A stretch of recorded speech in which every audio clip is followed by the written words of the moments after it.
आंवला नवमी की कथा। एक कथा के अनुसार एक बार जगत गुरु भिक्षा मांगने एक कुटिया के सामने रुके। वहां एक बूढ़ी औरत रहती थी जो अत्यंत गरीबी और दयनीय स्थिति में थी। जगत गुरु की आवाज सुनकर वह बूढ़ी औरत बाहर आई। उसके हाथ में एक सूखा आंवला था। वह बोली, महात्मन, मेरे पास इस सूखे आंवले के सिवाय कुछ भी नहीं है जो आपको भिक्षा में दे सकूं।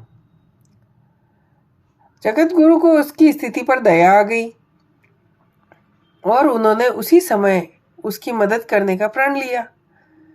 उन्होंने अपनी आंखें बंद की और मंत्र रूपी 22 श्लोक बोले। ये श्लोक कनक धारा स्रोत के थे। माँ लक्ष्मी ने दिव्य दर्शन दिए।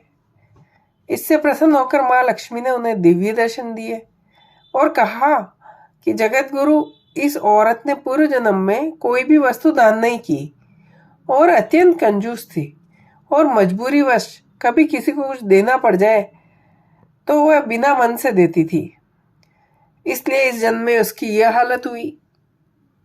यह अपने कर्मों का फल भोग रही है, इसलिए मैं इसकी सहायता नहीं कर सकती।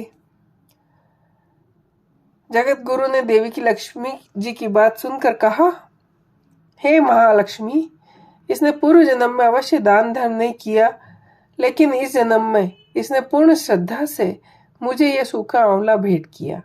इसके घर में कुछ नहीं होते हुए भी इसने यह मुझे सौंप दिया। इस समय इसके पास यही सबसे बड़ी पूंजी है।